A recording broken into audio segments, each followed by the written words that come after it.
Hello everyone, स्वागत है आपका आज के लेक्चर में। तो आज जैसा कि आप देख सकते हैं हम लोग पावर शेयरिंग जो है उसे आगे देखने वाले हैं कि पावर शेयरिंग एक्चुअली में ये चैप्टर क्यों इम्पॉर्टेंट है आपके लिए, आपके क्लास 10th के सिलेबस में ये हमें जानना ज़रूरी है। तो चलिए बिना देर किए शुरू करते हैं।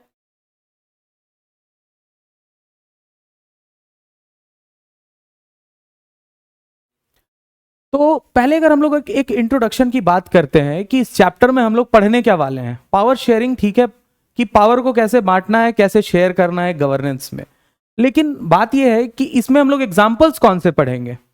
ठीक है, तो इंट्रोडक्शन में हम लोग देखेंगे कि Belgium and Sri Lanka are two countries that have adopted different power sharing strategies to address the challenges of diversity. तो यहां पे ध्यान देने वाली बात यह है कि हम लोग आज यहाँ पे बेल्जियम को और श्रीलंका को देखने वाले हैं। साथ ही साथ में हमने ये भी देखा कि डाइवर्सिटी, चैलेंजेस ऑफ डाइवर्सिटी। ठीक है, अब क्या है कि मान लो एक देश है, ठीक है, अब वहां पे क्या है कि बहुत सारी विविधता है, डाइवर्सिटी है। विविधता या डाइवर्सिटी का मतलब हो गया कि या तो रिलीजन बहुत सारे हैं, या तो लिंग्विस्टिक ग्रुप्स बहुत सारे हैं, यानी कि भाषा बोलने वाले लोग बहुत सारे हैं, एथनिसिटी जो लोगों की है वो बहुत अलग अलग है। तो जब भी एक तरह के लोग एक साथ रहेंगे तो उनके बीच में जो है आपको जो बोलते हैं ना टेंशन्स देखने को कम मिलेंगे। लेकिन जहां ये जो विविधता है ये जब बढ़ जाती है, डाइवर्सिटी जब बढ़ जाती है, तो एक गवर्नेंस के लिए काफी मुश्किल हो जाता है कि वो कैसे इसको मैनेज करे, लोगों को एक साथ लेकर के चले। या कहीं ऐसा तो नहीं हो रहा है कि किसी एक का भला करने में किसी दूसरे का बुरा हो रहा हो। तो ये जो बेल्जियम और श्रीलंका है, इनके थ्रू आज हम लोग ये चीज देखेंगे कि कैसे यहां पे कुछ परेशानियां आई डाइवर्सिटी को लेकर के, और उन्होंने फिर ये जो चैलेंज था डाइवर्सिटी का, इसको कैसे उस परेशानी को दूर किया अपने गवर्नेंस से, इसे हम लोग देखेंगे। बेल्जियम के बारे में अगर बात करते हैं तो while Belgium uses accommodation to give autonomy to linguistic communities, Belgium ने क्या किया कि ऑटोनॉमी दी। लिंग्विस्टिक कम्युनिटीज जो ग्रुप्स थे वहां पे अलग अलग लैंग्वेज बोलने वाले, उन सब को इक्वल राइट्स देने की कोशिश की। वही Sri Lanka has faced issues with majority rule leading to conflict. तो बेल्जियम में पता चल गया है कि किस चीज का प्रॉब्लम है सर, तो लिंग्विस्टिक कम्युनिटीज के बीच में प्रॉब्लम है। वही श्रीलंका यहां पे क्या है, मेजॉरिटी रूल का है। ठीक है, मेजॉरिटी रूल का प्रॉब्लम है। प्रॉब्लम कैसा भी हो, लिंग्विस्टिक प्रॉब्लम हो या मेजॉरिटी का प्रॉब्लम हो कि मेजॉरिटी जो है वो डोमिनेंट हो, कोई भी प्रॉब्लम हो सर, बात तो यहां पे यही है कि आप वहां पे पावर को ठीक से बांट नहीं पा रहे हैं उस सोसाइटी में। आपकी गवर्नेंस पर सवाल इसीलिए उठेंगे क्योंकि आप लोगों को इक्वल राइट्स नहीं दे पा रहे हैं। अब बेल्जियम के बारे में अगर हम थोड़ा बात करते हैं तो the countries total population 59% lives in the Flemish region and speaks Dutch language, another 40% people live in the Wallonia region and speak French. तो यहां पे पूरी की पूरी लड़ाई फ्रेंच स्पीकिंग और डच स्पीकिंग लोगों के बीच में होने वाली है। ठीक है, इसे अभी हम लोग इन आंकड़ों को हम लोग आगे अभी और डिटेल में देखेंगे, उससे पहले और देख लेते हैं। बाकी के बचे जो 1% लोग हैं जो जर्मन भाषा बोलते हैं, in the capital city Brussels 80% people speak French while 20% are Dutch speaking. Problem यही हो रहा है सर। ठीक है, प्रॉब्लम यही हो रहा है। थोड़ा यहां पे ना आप ध्यान से समझें, एकदम धीरे से समझें, अभी के अभी हम लोगों को समझ में आ जाएगा कि बेल्जियम का क्या प्रॉब्लम रहा है। यहां से एक बार फिर से आप देखें, इसे समय लेकर के देखें। 59% लोग जो है कहां रहते हैं, फ्लेमिश रीजन में, और क्या बोलते हैं, डच लैंग्वेज बोलते हैं। डच लैंग्वेज बोलने वाले मान लो ये बेल्जियम है, ठीक है, तो डच लैंग्वेज बोलने वाले लोग मान लो कितने, मान लो 59% हैं। 59% हो गए डच लैंग्वेज बोलने वाले लोग। ठीक है, बाकी के 40% लोग क्या है सर, फ्रेंच लैंग्वेज बोलते हैं। बाकी 40% हम लोग इधर कर देते हैं। फ्रेंच लैंग्वेज ये हो गया फ्रेंच, ये हो गया डच। ठीक है, ये हो गया हमारा डच लैंग्वेज। ठीक है, बाकी 1% कहीं पर भी निकाल दो, ये मान लो कि ये हमारा हो गया जर्मन लैंग्वेज बोलने वाले लोग हो गए। ठीक है, ये हो गए जर्मन। समझ में आ गया।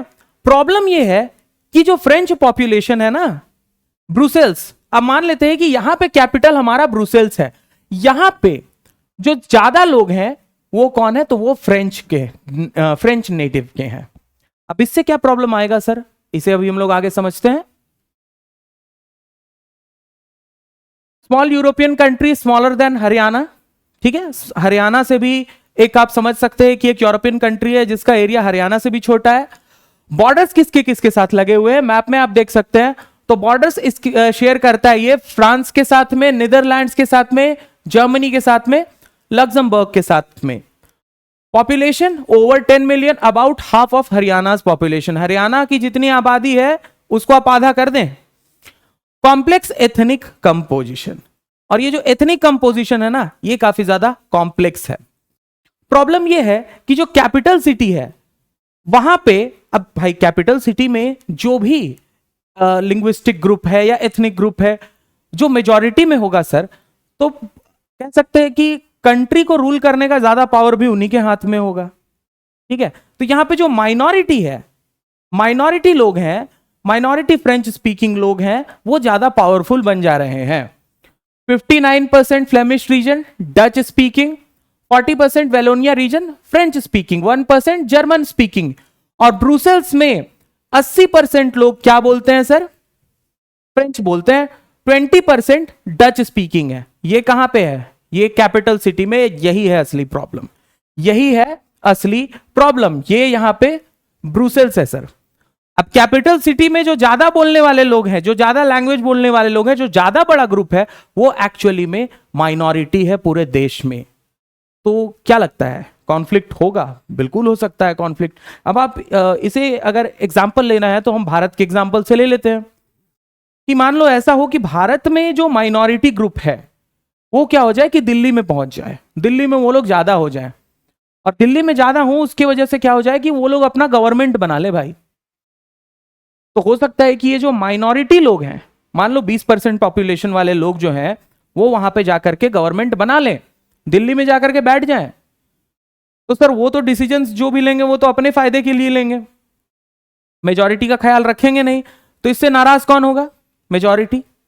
या चलो मान लिया कि उन्होंने कोई उस तरह का डिसीजन लिया भी नहीं, फिर भी अगर एक माइनॉरिटी ग्रुप देश को चलाने के लिए चला जाएगा तो मेजॉरिटी इससे काफी ज्यादा इनसिक्योर अपने आप में महसूस करेगी, ये तो होगा ना कम से कम। तो यही हो रहा है बेल्जियम में कि ये जो ब्रुसेल्स जो है, जो कैपिटल है ब्रुसेल्स, वहां पे फ्रेंच लोग जो कि माइनॉरिटी हैं, जो कि सिर्फ और सिर्फ 40% हैं, जो कि ओरिजिनली तो वेलोनिया रीजन में रहते हैं लेकिन ब्रुसेल्स कैपिटल सिटी में ज्यादा है, उनकी तादाद ज्यादा है, जिसकी वजह से डिसीजन मेकिंग में, गवर्नमेंट को चलाने में उनका हाथ ज्यादा है। तो इस बात से इनके बीच में एक टेंशन इमर्ज हो रहा है, ठीक है।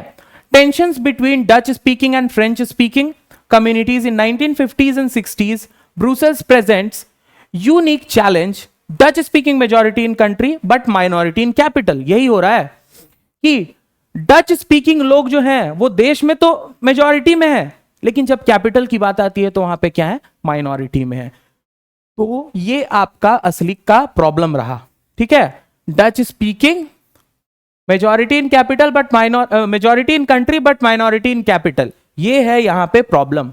मेरे ख्याल से प्रॉब्लम को आपने समझ लिया है, अभी प्रॉब्लम समझ चुके हैं तो सॉल्यूशन के तरफ भी जाएंगे कि सॉल्यूशन ये लोग क्या निकालेंगे आगे चल करके। चलिए थोड़ा आगे बढ़ते हैं। अभी बेल्जियम के बारे में हमने देखा, अब थोड़ा श्रीलंका को भी देख लेते हैं, क्या है श्रीलंका की कहानी, ठीक है। चलो ठीक है। अब अच्छा हाँ, ये जो है ना, ये जो मैंने यहाँ पे जो डिटेल्स आपको बताया है, तो इसको आपको याद रखना थोड़ा इसलिए जरूरी है क्योंकि एग्जाम में क्वेश्चंस इस, या फिर आप अगर आंसर राइटिंग ही करेंगे तो आपको जो सपोर्ट है सर वो इसी से मिलेगा, इन्हीं डिटेल्स से आपको सपोर्ट मिलने वाला है। क्या है कि किताब में हर चीज पैराग्राफ में होता है, आपको ढूंढ करके अंडरलाइन करके रखना पड़ता है। उससे अच्छा ये है कि ये जो छोटे छोटे डिटेल्स हैं इनको बस याद रखो और एग्जाम में अपना आंसर भी खुद लिखो, जरूरत नहीं है रटने की या कुछ और करने की, ठीक है। चलिए श्रीलंका पे वापस चलते हैं। ये क्या है, एक आइलैंड नेशन है, आपको भी पता है कि इंडिया के ठीक नीचे में क्या है, हमारा श्रीलंका है, ठीक है। तमिलनाडु कोस्ट के बगल में, population around 20 million, 20 million population है, यानी कि हरियाणा के बराबर। हाँ, यहां पे भी डाइवर्सिटी है पॉपुलेशन में। अच्छा चलो, डाइवर्सिटी को एक अब एक हम लोग ना अपने अंदाज में समझते हैं डाइवर्सिटी क्या है। भारत में ना, हमारे देश की बात मैं करता हूं, हमारे देश में कितने रिलीजन है? 5 रिलीजन है टोटल, हिंदू, मुस्लिम, सिख, ईसाई, बुद्धिस्ट। तो इनको आप जो है सो ऐसे गिन लो, ठीक है। अब रिलीजन तो चलो 5 हो गए, अब रिलीजन के अंदर में भी डिविजन्स हैं सर। रिलीजन के अंदर में भी काफी डिविजन्स हैं, ठीक है। क्रिश्चियनिटी में भी जब हम बात करते हैं तो हमारे पास प्रोटेस्टेंट्स होते हैं, कैथोलिक्स होते हैं, मुस्लिम्स में भी काफी डिवीजन होता है, हिंदूज में भी काफी डिवीजन है, ठीक है। वर्ण में बांटा गया है लोगों को। अब चलो ठीक है, ये तो हो गया सर कि रिलीजन और कास्ट में डिवीजन। लैंग्वेज, पता है पूरे भारत में कितनी भाषाएं बोली जाती हैं? अगर हर एक जगह अगर हम डायलेक्ट्स को भी काउंट करें तो 1500 से ज्यादा भाषाएं हो जाती हैं पूरे भारत में। हर 30 किलोमीटर में सर, हर 30 किलोमीटर में डायलेक्ट बदल जाता है। डायलेक्ट क्या है? डायलेक्ट का मतलब होता है बोली जिसकी अपनी स्क्रिप्ट नहीं है, ठीक है। तो वो जो है स्क्रिप्ट नहीं है, मतलब वो जो डायलेक्ट है हर 30 किलोमीटर में चेंज हो रहा है। अब आप जाइए, आप बंगाली, आप वेस्ट बंगाल जाइए, वहां पे लोग बंगाली बोलते हैं, लेकिन बंगाली भी कोई एक तरह की बंगाली नहीं है, उसमें भी 30-40 किलोमीटर के बाद थोड़ा थोड़ा चेंज आता है सर। तो ऐसे ये काम होता है, आप समझ रहे हैं मेरी बात को? तो ये डाइवर्सिटी है। अब आप देखिए कि हम लोग हर तरह से डाइवर्स हैं, रिलीजन के पॉइंट ऑफ व्यू से, कास्ट के पॉइंट ऑफ व्यू से, लैंग्वेज, लिंग्विस्टिक के पॉइंट ऑफ व्यू से हम लोग अलग अलग एथनिक ग्रुप्स भी इसीलिए बन चुके हैं लैंग्वेज के आधार पर। और भी बहुत चीजें है कि अगर हम लोग रेस के बारे में बात करें, नस्ल के बारे में बात करें, तो भी हम लोग अलग हैं। आपको जैसे लोग साउथ इंडिया में मिलेंगे, आप चले जाइए नॉर्थ ईस्ट इंडिया, आपको बिल्कुल अलग लोग मिलेंगे। आप चले जाइए एकदम नदन, जो हिमालयाज में जो भी आपके स्टेट्स है, वहां पे आपको अलग टाइप के लोग मिलेंगे। तो ये जो डिफरेंस है ये कहां से आया? इसी को हम लोग डाइवर्सिटी कहते हैं। तो श्रीलंका भी जो है ना काफी ज्यादा डाइवर्स है। अब श्रीलंका की डाइवर्सिटी को भी हम लोग देखते हैं कि ये डाइवर्स क्यों है और कैसे है। 74% लोग जो है यहाँ पे सिन्हला बोलते हैं। सिन्हला एक लैंग्वेज है वहां पे, ठीक है। यानी कि सिन्हला बोलने वाले लोग क्या है सर? मेजॉरिटी में है। तो श्रीलंका में तमिल बोलने वाले भी हैं। 18% तमिल स्पीकर्स हैं, जिसमें से याद रखना अभी 18% का ब्रेकडाउन मैं समझाता हूं तुम लोगों को। 13% क्या है? श्रीलंकन तमिल्स हैं। 5% इंडियन तमिल्स हैं। अब बोलोगे सर ये श्रीलंकन तमिल्स और इंडियन तमिल का थोड़ा समझ में नहीं आया। देखो ऐसा है कि तमिलनाडु में तमिल भाषा बोली जाती है, ठीक है। उसी तरह से श्रीलंका में भी तमिल भाषा बोली जाती है। अब ये बात है सर कि दोनों में, क्योंकि अगर आप देखो डिफरेंस, कल्चरल डिफरेंस काफी कम है, क्योंकि दोनों एक दूसरे के काफी क्लोज हैं। जहां तक इंडियन तमिल्स की बात रही, तो जब हमारे यहां पर ब्रिटिश ऑक्यूपेशन था तो उस वक्त बहुत सारे तमिलनाडु से बेसिकली यहां से इंडियन वर्कर्स को वहां प्लांटेशन के लिए ले जाया गया था, ठीक है। तो वो लोग वहीं पे बस गए, तो वो क्या कहलाएंगे? अब इंडियन तमिल कहलाएंगे। लेकिन फिलहाल अब वो लोग भी श्रीलंका में रह गए, तो भाई उनके लिए भी उनका देश श्रीलंका ही है। और अब बात करते हैं, देखते क्या है। Sinhala mostly Buddhist, Tamils mostly Hindus और मुस्लिम्स। जो सिन्हला स्पीकर्स है ना, उनमें सबसे ज्यादा, अगर रिलीजन के बारे में बात हम करते हैं तो सबसे ज्यादा कौन से लोग हैं? बुद्धिस्ट लोग हैं, ठीक है। सबसे ज्यादा कौन है सर? बुद्धिस्ट लोग हैं, ठीक है। लेकिन जो तमिल लैंग्वेज बोलने वाले हैं उसमें आपको दोनों मिल जाएंगे, हिंदूज भी मिल जाएंगे और मुस्लिम्स भी मिल जाएंगे। तो दिख गया तो sir diversity. Sinhala language, Tamil language, ये दो अलग अलग लैंग्वेज, ठीक है। रिलीजन में सब वहां पे हैं ही। क्रिश्चियनिटी वहां पे ऑलरेडी है, आप जानते हैं। बुद्धिस्ट लैंग्वेज अभी आपने बुद्धिस्ट रिलीजन आपने देख ही लिया। अभी यहाँ पे हिंदूज एंड मुस्लिम्स हैं, वो भी आपने देख लिया। और देखो 7% क्रिश्चियंस, बोथ तमिल एंड सिन्हला। अब ये जो क्रिश्चियन आबादी है 7%, ये तमिल में और सिन्हला स्पीकर्स दोनों में बटी हुई है। दोनों में क्या है सर? बटी हुई है ये। Concentration of Sri Lankan Tamils in north and east. अब एक इंटरेस्टिंग बात यह है कि जो तमिल लोग हैं, तमिल भाषा बोलने वाले जो लोग हैं, वो लोग नॉर्थ और ईस्ट में, यानी चलो एक ऐसे हम लोग एक ड्रॉ कर लेते हैं इस तरह से कि मान लो ये जो पूरा का पूरा रीजन होने वाला है ना, ये होने वाला है हमारा जहां पे श्रीलंकन जो तमिल से मेनली, ठीक है, तमिल डोमिनेंट। ये जो इलाका होने वाला है सर, ये जो आप देख रहे हैं, ये तमिल डोमिनेंट एरिया बन गया है, श्रीलंका के लिए, ठीक है। इधर में आपको तमिल मिलेंगे। अब यहाँ पे हम लोग रिलीजन के बारे में बात ही नहीं करने वाले हैं। जब हम लोग श्रीलंका की प्रॉब्लम को देखेंगे कि क्या प्रॉब्लम था भाई, क्यों उनके बीच में टेंशन हुआ, तो रिलीजन के बारे में बात ही नहीं कर रहे हैं। अभी सिर्फ हम लोग लैंग्वेज जो बोल रहे हैं लोग और उनके बीच में जो एक डिफरेंस है उसके बारे में बात करेंगे, ठीक है। चलो ठीक है। मेजॉरिटेरियनिज्म इन श्रीलंका। मेजॉरिटेरियनिज्म यानी कि जो मेजॉरिटी की जो लोग हैं उन्होंने ही वहां पे सब कुछ जो है वो हैंडल करके रखा हुआ, या उन्होंने कोशिश की कि हम लोग जो है क्या करें, वो डोमिनेट करें, ठीक है। श्रीलंका जो है उसको आजादी मिलती है 1948 में। श्रीलंका का पुराना नाम सीलोन था, फ्रेंच कंट्रोल में था, ठीक है। खैर वो इंपॉर्टेंट नहीं है, इंपॉर्टेंट ये आजादी मिली 1948 में।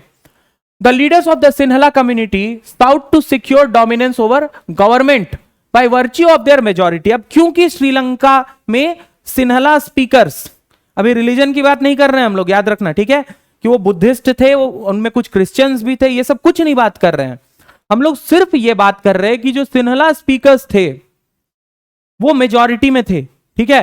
तो उन्होंने क्या डिसाइड किया कि चलो भाई गवर्नमेंट तो हम ही चलाएंगे। शुरू में ये परेशानी होती है, ठीक है। तो उन्होंने क्या किया कि by the virtue of majority government को संभाल लिया। As a result the democratically elected government adopted a series of majoritarian measures to establish Sinhala supremacy. ये इंपॉर्टेंट है sir. Adopted a series of majoritarian measures to establish Sinhala supremacy. चलो government बना लिया कोई बात नहीं है, गवर्नमेंट बना लिया अच्छी बात है, चलो बढ़िया। मेजॉरिटी जो वहां पे जो लिंग्विस्टिक ग्रुप है उसकी गवर्नमेंट बन गई। प्रॉब्लम कहां है? प्रॉब्लम ये है ना कि इन्होंने गवर्नमेंट बनाने के बाद में जो सिन्हला सुप्रीमेसी है उसी को और पावरफुल, मतलब अपने आप को और डोमिनेंट बनाने की कोशिश भी की। इस तरह के स्टेप्स लिए, इस तरह के पॉलिसीज वो लोग लाने लग गए, इस तरह के जो नियम है या कॉन्स्टिट्यूशन में बदलाव करने लग गए, जिससे कि ये लगने लग गया कि यार यहाँ पे तो सिन्हला लोग ज्यादा पावरफुल है। अब एक छोटा सा एग्जांपल है, भारत में फिर से हम लोग आते हैं। अभी मान लो भाई भारत में 80% पॉपुलेशन हिंदू है। जब हमारा देश आजाद हुआ 1947 में, उस वक्त जो हमारे संविधान को बनाया गया, हमारे कॉन्स्टिट्यूशन को बनाया गया कॉन्स्टिट्यूएंट असेंबली के द्वारा, तो उस वक्त अब ऑब्वियसली जो कॉन्स्टिट्यूएंट असेंबली है उसमें ज्यादातर लोग हिंदू थे, ज्यादातर लोग हिंदू थे। तो वो लोग अगर ये कोशिश करते कि संविधान को कुछ ऐसा बनाया जाए जिसमें कि हिंदूज को कुछ स्पेशल अधिकार मिल जाए और बाकी रिलीजन को प्रॉब्लम हो जाए, तो ये क्या सही था? नहीं, ये बिल्कुल सही नहीं होता, ये गलत होता, ठीक है, ये बिल्कुल गलत होता। तो ये भारत में नहीं हुआ लेकिन श्रीलंका में ऐसा हो गया, क्योंकि सिन्हला डोमिनेंट गवर्नमेंट जो बनी उसने जो डिसीजंस लिए वो भी सिन्हला के फेवर में लिए, बाकी जो तमिल्स बच गए उनके बारे में ज्यादा कुछ सोचा नहीं। तो ऐसा क्या हुआ, चलिए और इसको स्टेप बाय स्टेप अब देखते हैं हम लोग, है ना। श्रीलंका में ये जो धीरे धीरे करके ये जो सिन्हला सुप्रीमेसी है इसको कैसे लागू किया गया वहां पे, ठीक है। सबसे पहले 1948 में आपको पता है श्रीलंका आजाद होता है। 1956 में एक सिन्हला एक्ट पास किया जाता है, सिन्हला एक्ट, ठीक है, making Sinhala the sole official language. और यहां पे क्या कर दिया गया कि सिन्हला लैंग्वेज को ही ऑफिशियल लैंग्वेज बना दिया गया। अब फिर से हम लोग भारत में आते हैं, इसको काउंटर करने के लिए फिर से हम लोग अपने देश के एग्जाम्पल से देखते हैं। अगर आपसे कोई पूछे ना कि यार ये कोई हमारी कोई राष्ट्रीय भाषा है क्या, तो कुछ लोग कह देंगे हिंदी है। नहीं सर, हिंदी राष्ट्रीय भाषा नहीं है, मतलब इसे आज तक डिक्लेयर नहीं किया गया, कहीं पे भी आपको लिखित में नहीं मिलेगा हमारे कॉन्स्टिट्यूशन में। ऐसा क्यों किया गया? क्योंकि क्या लोग हिंदी ही बोलते हैं पूरे भारत में? नहीं, पूरे भारत में लोग हिंदी नहीं बोलते हैं। अगर आप साउथ इंडिया चले जाएं तो वहां पे लोग आपको तमिल बोलते मिलेंगे, कन्नड़ बोलते मिलेंगे, तेलुगु बोलते मिलेंगे, मलयाली बोलते मिलेंगे। तो सर इतने सारे लैंग्वेजेस हैं ना, सब तो कहेंगे फिर हमारा लैंग्वेज सबसे ऊपर होना चाहिए। लेकिन इन्होंने क्या किया कि इन्होंने बिना तमिल स्पीकर्स के सोचे हुए सिन्हला लैंग्वेज को बना दिया ऑफिशियल लैंग्वेज। चलो ठीक है, कोई बात नहीं, ये भी चलेगा। इसके बाद क्या हुआ, अब जो हो रहा है वो देखो, preferential policies favour Sinhala applicants for university and government jobs.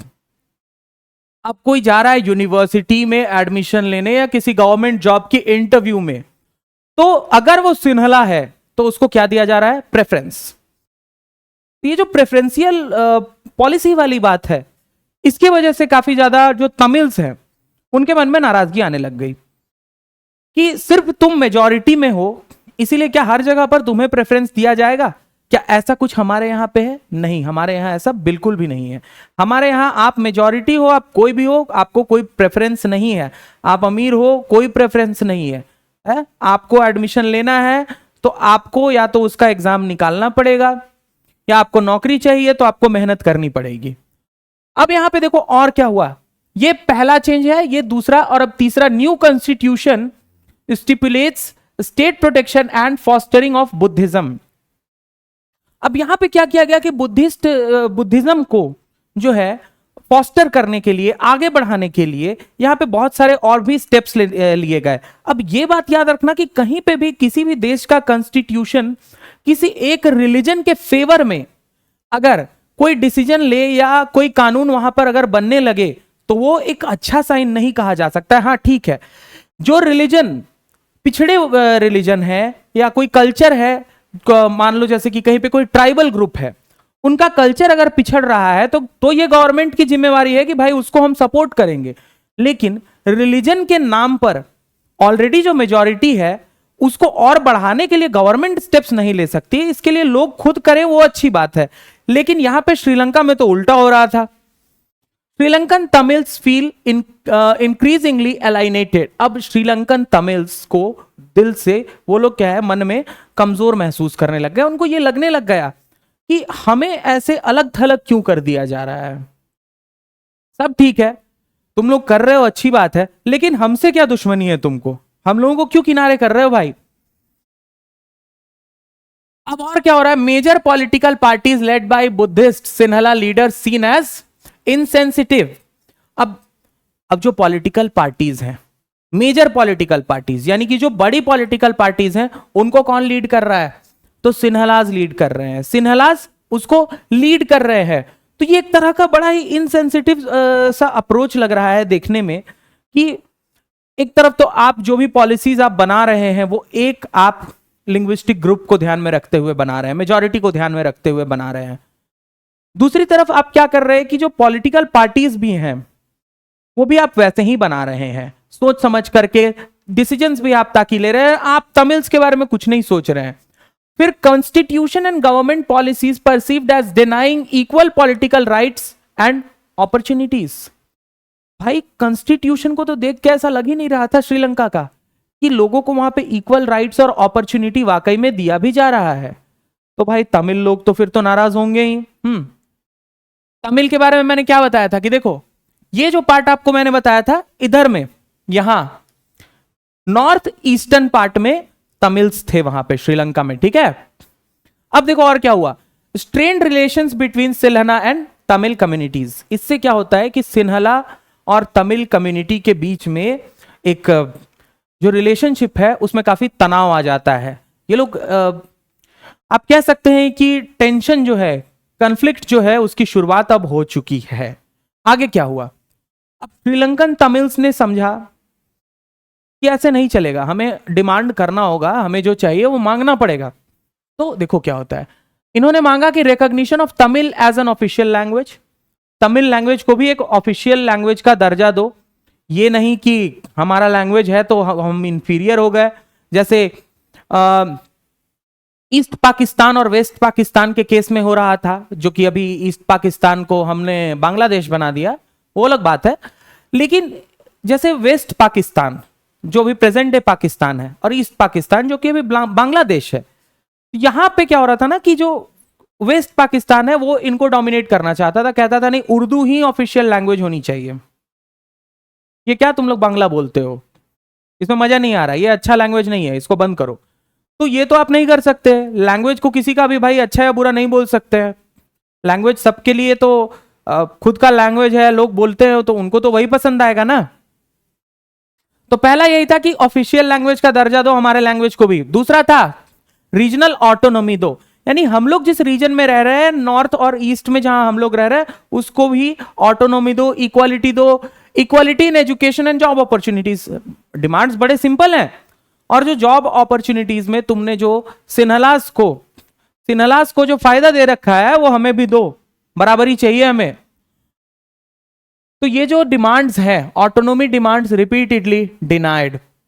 अब पता नहीं ये सिन्हलास के साथ क्या प्रॉब्लम था, ये लोग चाहते थे कि वहां पे लड़ाई हो, सिविल वॉर हो, वो कंटिन्यूअसली डिनाई करते गए, बोलते थे नहीं मिलेगा, ठीक है, जो भी मांगा अच्छा ठीक है ये दे दो, नहीं मिलेगा। तो ये नहीं मिलेगा नहीं मिलेगा सुन करके आप कितनी बार जाओगे वापस से रिक्वेस्ट करने के लिए, कभी तो परेशान होंगे ना। यही हुआ। Formation of political organisations advocating for Tamil Eelam, LTTE, liberation tigers of Tamil Eelam. अब इन्होंने गुस्से में आकर के सोचा कि चलो ठीक है, कुछ अब सीधे तरीके से, सीधी उंगली से घी नहीं निकला, चलो उंगली टेढ़ी करके देखते हैं। अब इन्होंने क्या किया कि अपना एक ग्रुप, एक ऑर्गेनाइजेशन फॉर्म किया जिसका नाम था LTTE, liberation tigers of Tamil Eelam. यानी कि एलम माने स्टेट, इनको चाहिए था अपना खुद का राज्य या कह लो अलग देश, जो कि आप नॉर्थ और ईस्ट वाले रीजन में इनको मिलता, तमिल स्पीकर्स को। और इन्होंने ये जो LTTE, ये जो ऑर्गेनाइजेशन बनाया, तो इसमें इन्होंने क्या किया कि एक तरह से आप समझ सकते हैं कि पूरी तरह से टेररिस्ट ऑर्गेनाइजेशन कहना भी सही नहीं है और कुछ और भी हम लोग कह नहीं सकते हैं कि हाँ, इन्होंने बंदूक उठाए, इन्होंने हथियार उठाए, इन्होंने श्रीलंका के साथ अंदर में ही श्रीलंका की आर्मी से ही लड़ाई की।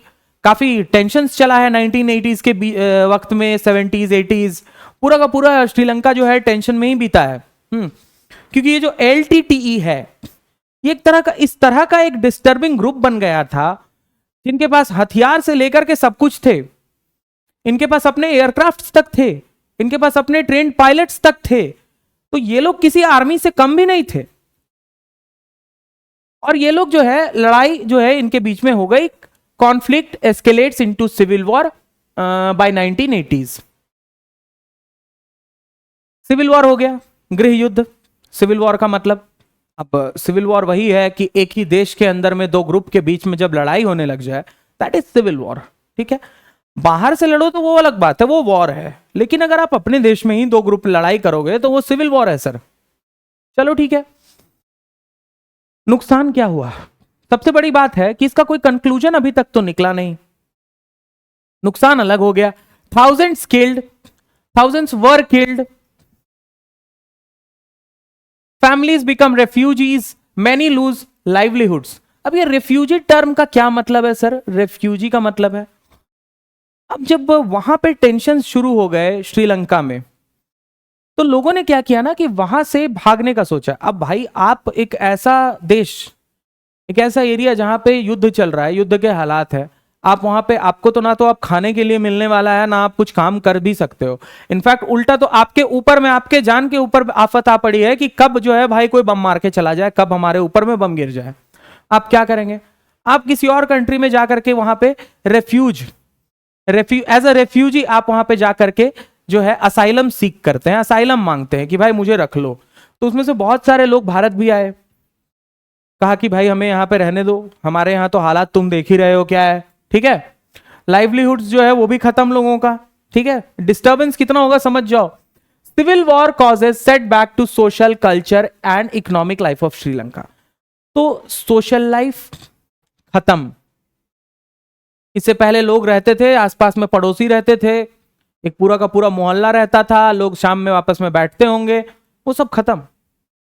कौन कहां गया कोई किसी को कुछ नहीं पता, बस इतना पता है कि अब यहां कोई नहीं है।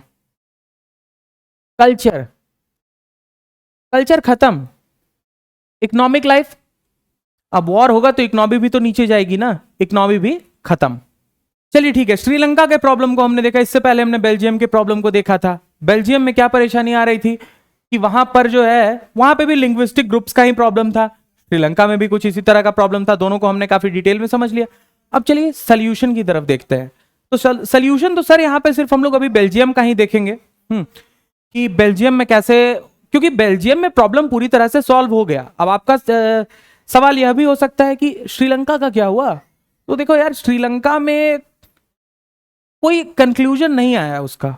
वो जो सिविल वॉर हुआ, लड़ाई हुआ, इंडिया ने भी अपनी पीस कीपिंग फोर्स जो है श्रीलंका में भेजी थी कि भाई ताकि लड़ाई जो है वहां पे रोक करके दोनों पक्ष को बैठा करके कोई समझौता किया जा सके, लेकिन कुछ फायदा नहीं हुआ। राजीव गांधी को भी असैसिनेट कर दिया गया, पूर्व प्रधानमंत्री हमारे जो थे, तो कोई उसका सल्यूशन नहीं निकल पाया। बाद में क्या हो गया कि दोनों तरफ से बस ये लड़ाई ठंडी पड़ गई है, लेकिन चिंगारी अभी भी भड़क रही है, चिंगारी अभी भी भड़क रही है। ये बात याद रखना कि फ्यूचर में हो सकता है फिर से ये जो इनकम्प्लीट रह गया था वो हम लोगों को फिर से, कंप्लीट तो क्या ही होगा, लेकिन उस पर फिर से कुछ ना कुछ आग जरूर लगेगी। अब बात करते हैं एकोमोडेशन इन बेल्जियम। बेल्जियम में अब इन लोगों ने प्रॉब्लम को देख लिया, ठीक है, कि जो फ्रेंच स्पीकिंग लोग हैं वो कैपिटल सिटी ब्रुसेल्स में ज्यादा हो गए हैं। अब वो लोग अपनी मर्जी के डिसीजंस ले रहे हैं कि जिससे जो मेजॉरिटी के डच स्पीकिंग लोग हैं वो लोग खुश नहीं है। वो लोग भी चाहते हैं यार हम लोग को भी बराबर का अधिकार दो, ठीक है। अब इसका उपाय क्या होता है? Belgian leaders took a distinctive approach by recognizing regional disparities and cultural diversity. तो सबसे इंपॉर्टेंट भी यही है कि आप जो लोगों के बीच में जो डाइवर्सिटी है आप उसको देखिए, आप पहले तो रेस्पेक्ट करना सीखिए डिफरेंसेस का। आप किसी कल्चर को बिलोंग कर सकते हैं, किसी रिलीजन को बिलोंग कर सकते हैं, लेकिन कोई दूसरे कल्चर का या रिलीजन का भी आपको बराबर सम्मान करना है। अगर आप कुछ नहीं जानते हैं तो आप मत बोलिए, शांत रहिए, अच्छी बात है, लेकिन आप कम से कम कोई बुरा मत बोलिए किसी इंसान के बारे में या किसी रिलीजन के बारे में या किसी के कल्चर के बारे में। ये बहुत ज्यादा इंपॉर्टेंट है, ठीक है। और ये मुझे लगता है कि हर किसी को बचपन से सिखाया जाना चाहिए, क्योंकि ये जो हमारा जो देश है ना, इसमें ये बात तो सबसे ज्यादा इंपॉर्टेंट है बॉस, क्योंकि रहना हमें साथ में ही है। अभी आजादी के बाद से साथ में रह रहे हैं ना, अभी न जाने कितने 100 साल 1000 साल हमें साथ में रहना है, देश को आगे ले जाना है। तो हम लोग कोई भी हैं, किसी भी भाषा के हैं, किसी भी जाति के हैं, किसी भी धर्म के हैं, हमें एक साथ एक दूसरे के डिफरेंसेस को भी रिस्पेक्ट करते हुए साथ में चलना है। छोटी छोटी बातों पे लड़ाई नहीं कर लेना है। तो जर्मनी में भी यही किया गया। लोगों ने क्या किया कि डिस्पैरिटीज को पहचाना, देखा, समझने की कोशिश की, और 1970 से लेकर के 1970 से लेकर के 1993 तक इन्होंने क्या किया? They revise their constitution 4 times to devise an arrangement fostering unity within diversity. और इन्होंने पूरा एफर्ट जो है वो लगाया सर, ताकि ये जो डिफरेंस है लोगों के बीच में, जिसके वजह से कॉन्फ्लिक्ट हो रहा है, वो रिजॉल्व हो सके। तो सर 1970 से लेकर के 1993 23 साल में इन्होंने अपने कॉन्स्टिट्यूशन को 4 बार अमेंड किया, 4 बार बदला है। सिर्फ इसलिए, जैसे मान लो पहले बार बदल के देखा कि चलो देखते हैं इससे कोई बदलाव आता है कि नहीं, लोगों के बीच का टेंशन कम होता है कि नहीं। फिर देखा नहीं यार ये तो रह ही गया। ऐसे कर करके 4 बार बदलाव जो है ये लोग लेकर के आए। किसी में है कैपेसिटी कि कोई अगर डॉक्टर बनना चाहता है, कोई नीट का एग्जाम देना चाहता है, तो वो 4 बार लगातार इस तरह से दे सके? क्योंकि अगर ऐसी कंसिस्टेंसी है तो तुम सब बन जाओगे, तुम डॉक्टर भी बन जाओगे, तुम आईएएस भी बन जाओगे, तुम कुछ भी बन सकते हो। तो वही चीज है कि इन्होंने ट्राई किया, कोशिश किया, तब जाकर के ये हो पाया है। अब जैसे देखो, अब ये 4 बार इन्होंने कॉन्स्टिट्यूशन बदला, चेंजेस लाए। किस तरह के चेंजेस लाए उसको देखते हैं। They revise their constitution 4 times. This innovative Belgian model encompasses several key elements. चलिए देखते हैं। Acknowledgement of regional autonomy. Sir हर एक रीजन में जो लोग हैं ना, उनका कल्चर अलग है, आपको उनको ऑटोनोमी देनी होगी, आजादी देनी होगी, या फिर आप कहें कि उनको, आपको वो जैसे जी रहे हैं बस उसे जीने देना है। सीधी सी बात है। Devolution of powers two reasons and communities and embrace of linguistic and cultural differences. Power भी देना पड़ेगा, ठीक है। जैसे अभी मैं भारत के बारे में बताता हूं, एक छोटा सा एग्जांपल देता हूं। ये तुम्हारे टॉपिक से नहीं है, फिर भी मैं एग्जांपल देने के लिए बता रहा हूं। हमारे यहां पे कौन डिसाइड करता है कि कौन सा एरिया जो है वो एक ट्राइबल एरिया कंसिडर किया जाएगा? अब आप ट्राइबल एरिया में जाएंगे तो वहां पे जैसे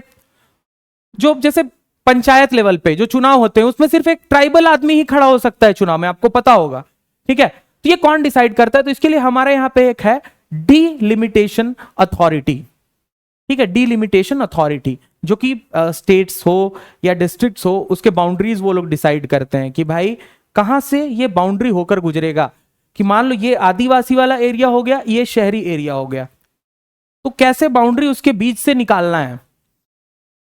तो उसी प्रकार से हम श्रीलंका बेल्जियम में भी लोगों ने ये सोचा कि एक बीच का रास्ता निकालने की जरूरत है, और उनको दे दो पावर, पंचायती गवर्नमेंट में जैसे है उनको दे दो पावर कि वो लोग खुद में जो है सेल्फ गवर्नेंस कर सकें। लिंग्विस्टिक ग्रुप हो या कल्चरल डिफरेंसेस हो, सब में वो चीज जो है दे दो, एम्ब्रेस करो उनको, उनको अपनाओ, उनको एक्सेप्ट करो, ये इंपॉर्टेंट है।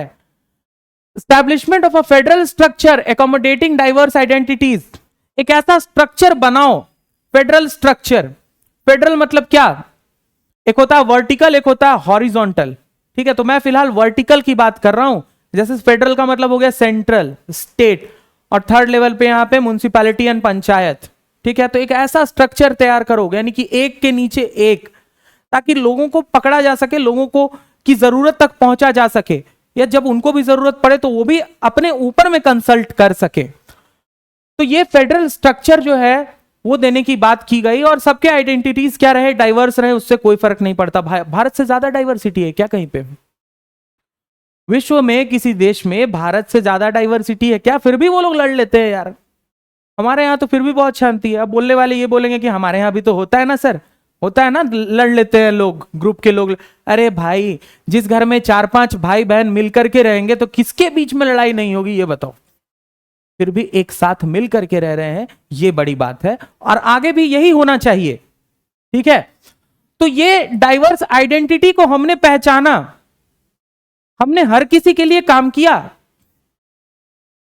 अगर हमने एजुकेशन को फ्री किया, हमारे देश में एजुकेशन शुरू से फ्री है, एजुकेशन, मेडिकल, ये सब चीजें शुरू से फ्री हैं हमारे देश में, तो क्या वहां पे किसी का नाम पूछा जाता है क्या फ्री एजुकेशन देने से पहले सरकारी स्कूल्स में या फिर सरकारी हॉस्पिटल में जब आप जाते हैं तो आपको क्या वहां नाम पूछा जाता है? अच्छा फलाना रिलीजन के हो तब 10 रुपया लाओ भाई, टिकट का दाम 10 रुपया, अच्छा इस रिलीजन के हो तब तो तुम्हारा फ्री है, ऐसा कुछ तो नहीं होता है ना। ये जरूरत है, इसी चीज को यहां पे पहचाना गया। Constitution mandates equal representation of Dutch and French speaking ministers. Special law require majority support from both linguistic groups preventing unilateral decisions.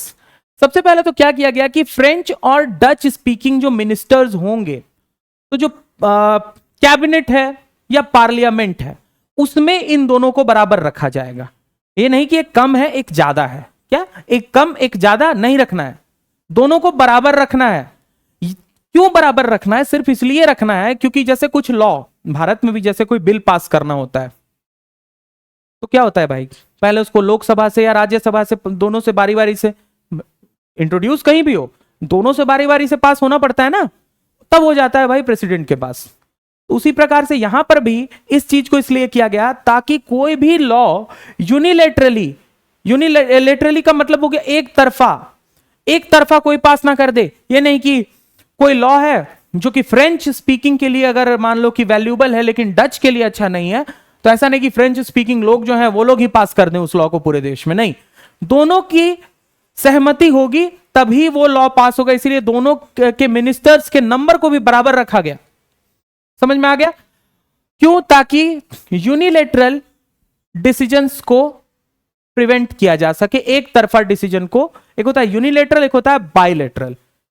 Uni मतलब एक, बाई मतलब दो। तो यूनिलेटरल डिसीजंस जो है, जो एक तरफा डिसीजन लेते हैं, उनको रोका जा सके। आगे है decentralisation. Central government grants significant powers to state governments without subordination. Decentralisation यही है, अगर एक देश में सेंट्रल गवर्नमेंट ही सारे के सारे पावर अपने हाथ में रख ले, पूरी की पूरी ताकत अपने मन में रख ले, तो क्या लगता है क्या होगा? Chaos, right? मतलब इतना आसान नहीं है कि केओस हो जाएगा, लेकिन लोग बहुत खुश नहीं रहेंगे, ये तो गारंटीड है।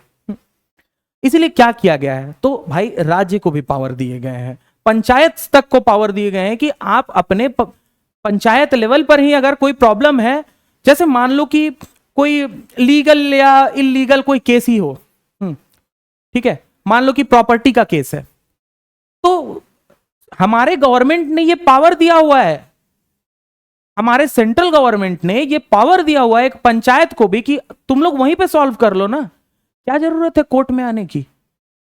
तो ये अथॉरिटी किसने दी? गवर्नमेंट ने दी है। इसी को कहते हैं डिसेंट्रलाइजेशन। यानी ऐसा नहीं कि सारा पावर जो है गवर्नमेंट ऐसे लेकर बैठ गई है, नहीं, पावर तुमको भी दिया है, तुमको भी दिया है। अपनी मर्जी से तुम लोग भी डिसीजन ले सकते हो। हाँ, अगर नहीं ले पा रहे हो तो फिर तो मैं हूं ही। ये चल रहा है यहाँ पे, तो डिसेंट्रलाइजेशन यही है। अच्छा, अब देखो यहाँ क्या है, Brussels autonomy, separate government with equal representation for both communities, reciprocity and acceptance of equal representation। Government भले अलग अलग हो, लेकिन रिप्रेजेंटेशन जो होगा ना दोनों का, वो बिल्कुल बराबर होना चाहिए, दोनों ग्रुप्स का। ठीक है, फ्रेंच स्पीकिंग हो या डच स्पीकिंग हो, बराबर होना चाहिए। Community government selected by language groups, Dutch, French, German, handle cultural, educational and language matters independent of location. अब यहाँ पे कम्युनिटी गवर्नमेंट में बना दिए गए, कहा गया कि ठीक है, अलग अलग कम्युनिटी है तो तुम लोग अपनी कम्युनिटी के लिए खुद से डिसीजन ले सकते हो। हमारे यहाँ भारत में भी ये चीज काफी अच्छे से काम कर रही है कि अगर मान लो आप बिलोंग करते हैं किसी अल्पसंख्यक, किसी माइनॉरिटी समुदाय को, और आपको जैसे एक छोटा सा एक बात बताता हूं कि आपको लग रहा है कि आपका लैंग्वेज जो है, आप जो लैंग्वेज बोलते हैं या आपका जो कल्चर है, वो उस लग रहा है कि वो थोड़ा लोग भूलते जा रहे हैं, या आप उससे रिलेटेड आगे कुछ करना चाहते हैं, लोगों को उसको प्रिजर्व करने के लिए, अपने कल्चर को प्रिजर्व करने के लिए कुछ करना चाहते हैं, तो गवर्नमेंट आपको हेल्प करेगी। आप उसके नाम से यूनिवर्सिटी खोलना चाहते हैं, आप खोल सकते हैं। आप उसके नाम से स्कूल खोलना चाहते हैं, आप खोल सकते हैं।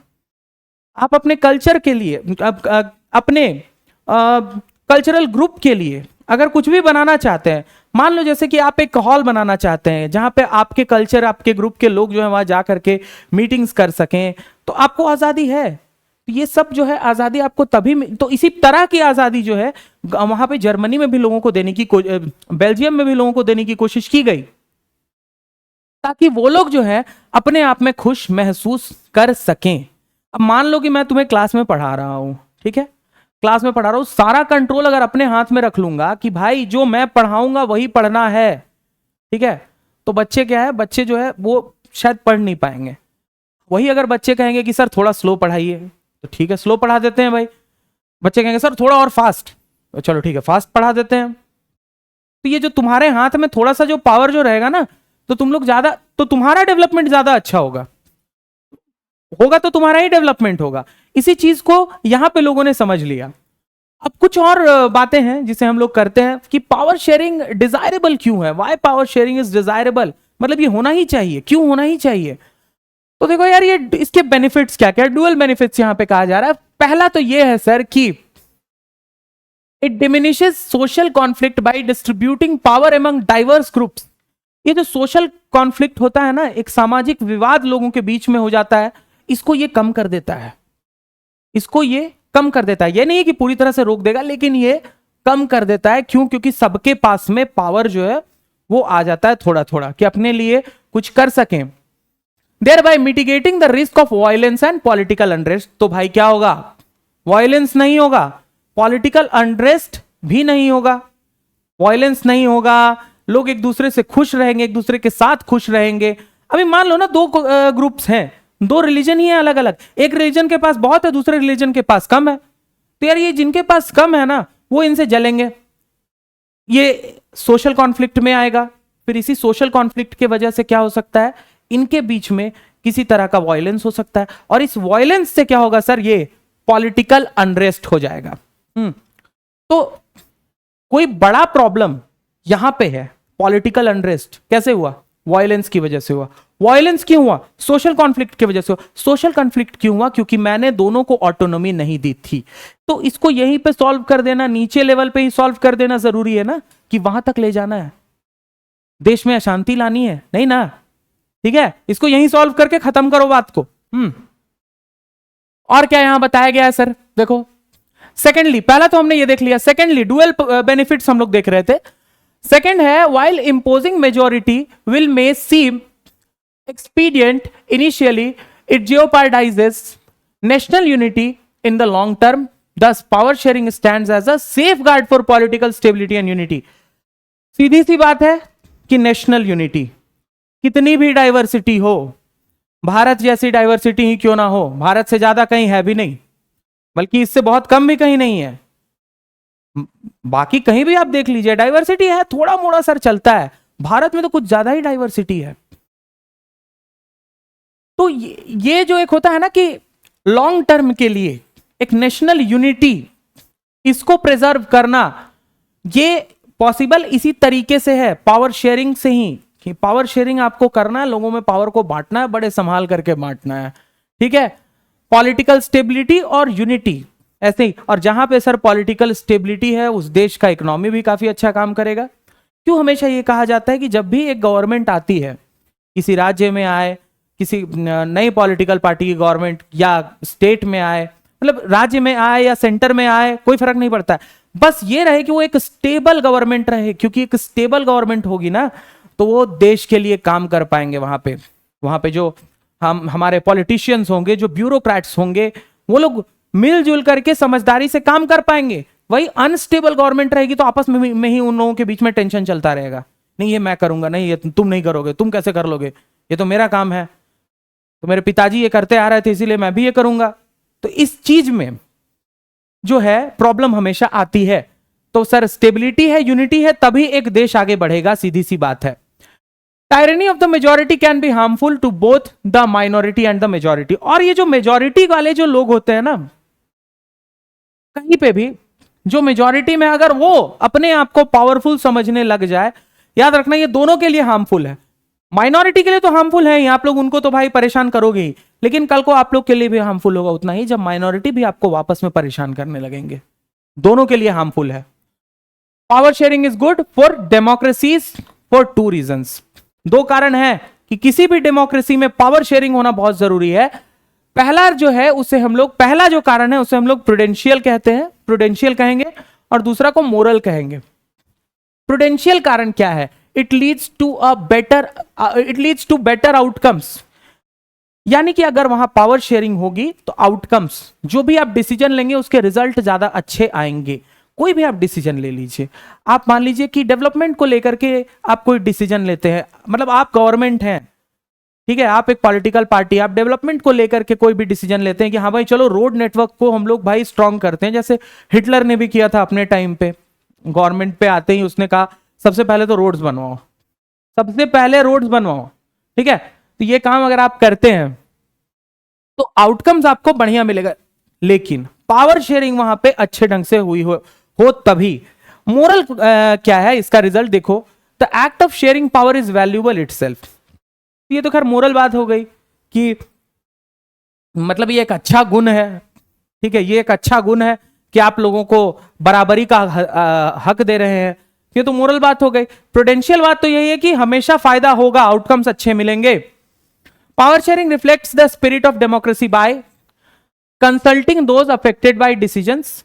पावर शेयरिंग जो डेमोक्रेसी का जो स्पिरिट है ना सर, एसेंस है डेमोक्रेसी का, जो रियल मीनिंग है डेमोक्रेसी का, उसको प्रिजर्व करता है। किस मायने में? देखिए, by consulting those who are affected by the decision, जिससे डिसीजन से अफेक्ट हुआ है उसे हम कंसल्ट कर रहे हैं।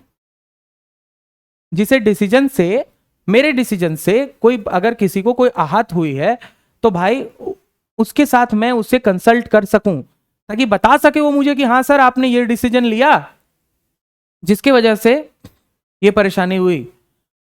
आपने मार्क्स जो है डायरेक्ट मेरे माता पिता के मोबाइल पर भेज दिया, मैसेज कर दिया कि टेस्ट में इतने मार्क्स आए और मेरी पिटाई हो गई, ठीक है। तो सर अगली बार से पहले मुझे बता दीजिएगा, बाद में मेरे मम्मी पापा को। तो बेटा इससे अच्छा ये नहीं है कि तुम थोड़ा पढ़ाई कर लो, ये भी तो हो सकता है ना। खैर आगे देखते हैं। Consulting those affected by the decisions, giving citizens a stake in the system through participation. जो नागरिक है ना, क्यों ना उनको ही आप स्टेक होल्डर बना दो। मतलब आप जो काम कर रहे हैं, जो एक्सिक्यूशन है किसी भी चीज का, उसमें नागरिक को भी बनाओ ना हिस्सा, तभी तो वो भी काम कर पाएगा उस तरीके से, है? फ्रॉम कॉन्फ्लिक्ट टू कोऑपरेशन, बस कुछ देर का और रह गया, देख लेते हैं फटाफट। The transition of from conflict to cooperation is a challenging but essential step in addressing the challenges of diversity. तो सर शुरू में होगी कॉन्फ्लिक्ट, फिर होगा कोऑपरेशन। तो मेरा यही कहना है कि अगर पावर शेयरिंग को ध्यान में रखे तो कॉन्फ्लिक्ट होने ही क्यों दें, सीधा कोऑपरेशन पे आ जाएंगे ना। कॉन्फ्लिक्ट का क्यों इंतजार कर रहे हो भाई, सीधा कोऑपरेशन पर आओ। डाइवर्सिटी है तो वहां पावर शेयरिंग जो है वो डिजायरेबल है। कॉन्फ्लिक्ट नहीं करवाओ, सीधा कोऑपरेशन पर आओ। As demonstrated by the contrasting experience of Belgium and Sri Lanka, दोनों में हमने देखा इफेक्टिव पावर शेयरिंग के लिए जरूरत होती है delicate balance of accommodating different interests while fostering a sense of national unity. तो आपको क्या करना है ना, लोगों के डिफरेंट इंटरेस्ट्स को भी एकोमोडेट करना है, उसकी भी पूर्ति करनी है। अब मान लो कि डिफरेंट इंटरेस्ट क्या है, डिफरेंट इंटरेस्ट ये हो सकते हैं, भारत में जैसे कि बात करते हैं अलग अलग रिलीजन के बारे में हम लोग, तो अब मान लो जैसे छुट्टी की बात करते हैं हम लोग, ठीक है। अब कुछ कहेंगे कि भाई कि हमें ईद में 3 दिन की छुट्टी दो, ठीक है। चलो अभी इंस्टीट्यूट के पॉइंट ऑफ व्यू से देखते हैं, बच्चे कहेंगे सर ईद में 3 दिन, ठीक है। अब मान लो हिंदू बच्चे ज्यादा वो कहेंगे सर दिवाली में 6 दिन।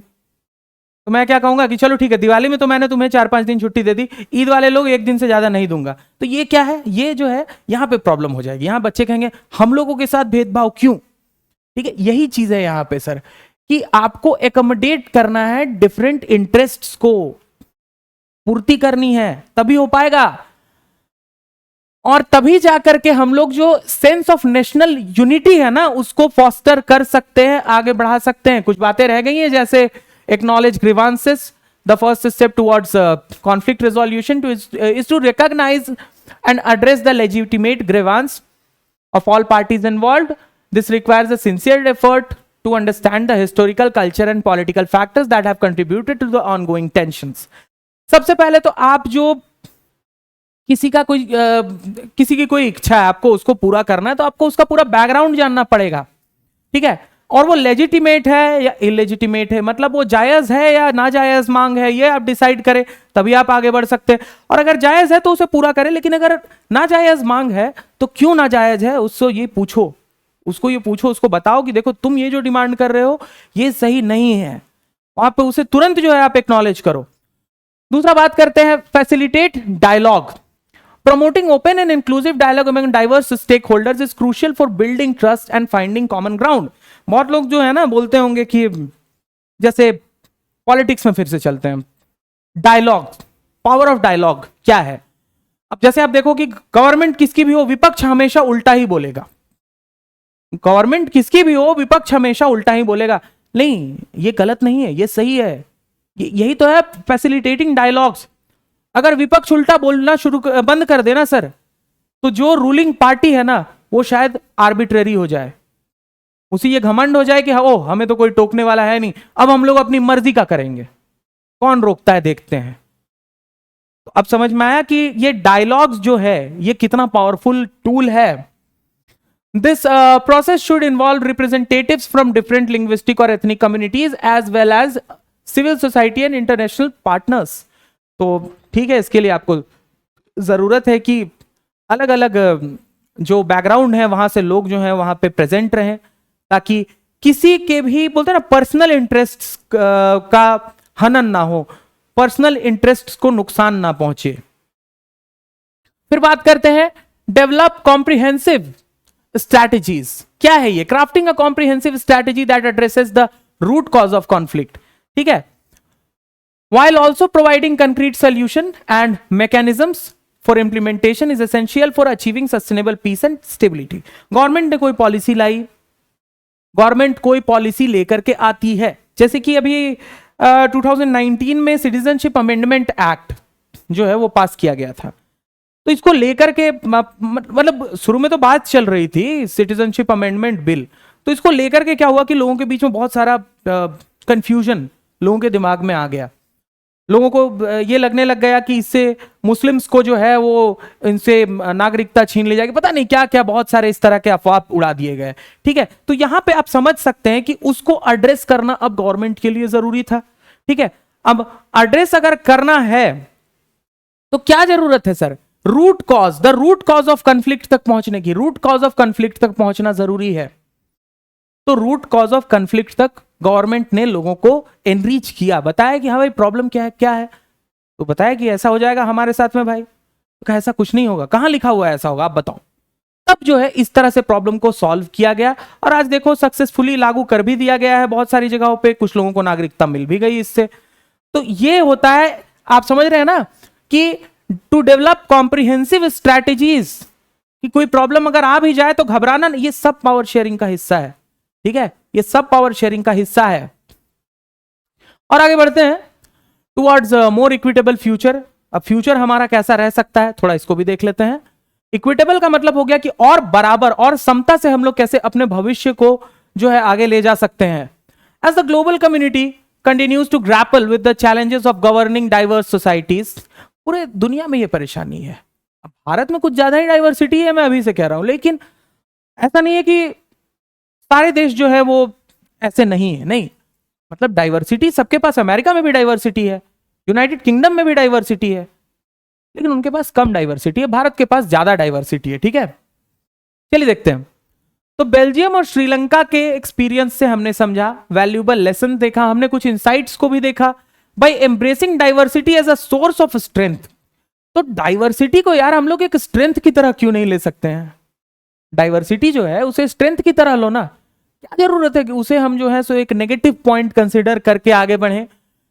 और empowering linguistic communities and fostering inclusive decision making processes, policy makers and academics can work together a more equitable and stable future for all।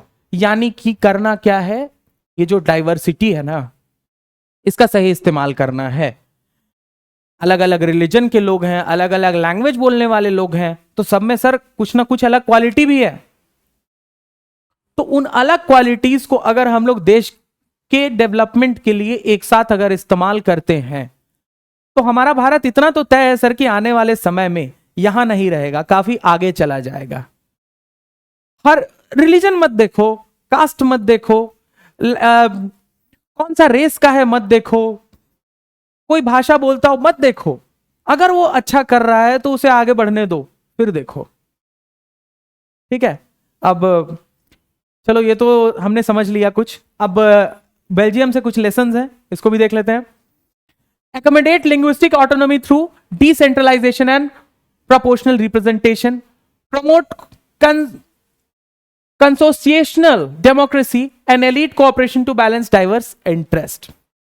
सबसे पहले तो वही कि डिसेंट्रलाइजेशन और लिंग्विस्टिक ऑटोनॉमी की भाषा को लेकर के लोगों को क्या दे दो, आजादी दे दो, जो बोलना है बोलो, no problem.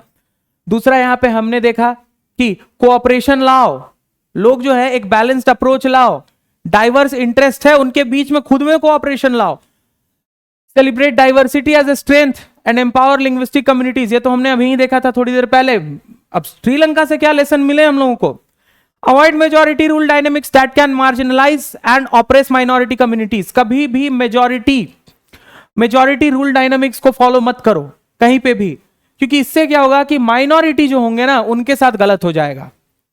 Address the root causes of conflict through inclusive dialogue and comprehensive strategies, ये भी हमने थोड़ी देर पहले पढ़ा था कि जो रूट कॉज है ना, रूट कॉज है उसको देखो। ये देखो हमने कहां पढ़ा था, यहां पे ये कॉम्प्रिहेंसिव स्ट्रैटेजीज में हमने इसको पढ़ा था कि रूट कॉज तक पहुंचो। ठीक है, invest in effective conflict resolution mechanism to achieve sustainable peace. आपको अगर वाकई में कुछ करना है तो आप एक ऐसा मैकेनिज्म बनाओ, उस पर इन्वेस्ट करो, उस पर लोगों को बिठाओ जो कि इस तरह के प्रॉब्लम्स को रिजॉल्व करने में एक्सपर्ट हों। तो इस तरह से पावर शेयरिंग को हमने काफी डीप में देखा है। एक बार सिर्फ मैं बता देता हूं कि ये जो एकोमोडेशन ऑफ बेल्जियम के बाद फ्रॉम कॉन्फ्लिक्ट टू कोऑपरेशन है और टुवर्ड्स मोर इक्विटेबल फ्यूचर है, इसे मैंने थोड़ा सा अलग टाइप से तैयार किया है। ये हेल्पफुल तुम्हारे लिए इसलिए रहेगा, जैसे ये जो पॉइंट्स मैंने जो दिए हैं इसके पहले में या अभी में, तो उससे तुम्हें फायदा ये मिलेगा कि जब तुम लोग आंसर राइटिंग करोगे तो तुम लोग जो है पॉइंट्स जो है वो लैक नहीं करोगे। समझ में आ गई बात? तो इस तरह से आज का हमारा लेक्चर जो है वो खत्म होता है। आई होप कि तुम लोगों ने बहुत एंजॉय किया होगा। मुझे तो खैर मजा आता ही है, क्लास में भी और यहाँ पे भी। और इसी तरह से पढ़ते रहो, बार बार लेक्चर्स को देखो जरूरत पड़े तो, और डाउट्स जो है वो कमेंट में तुम लोग पूछ सकते हो, कुछ चेंज चाहते हो वो बता सकते हो। और मैं कोशिश ऐसे ही करूंगा कि पॉइंट टू द पॉइंट एकदम से बात करूं, समय पे लेक्चर खत्म करूं। वीडियो ज्यादा लंबी करके कोई फायदा नहीं है बॉस। तो चलो ठीक है, थैंक यू, आज के लिए मिलते हैं नेक्स्ट क्लास में, बाय।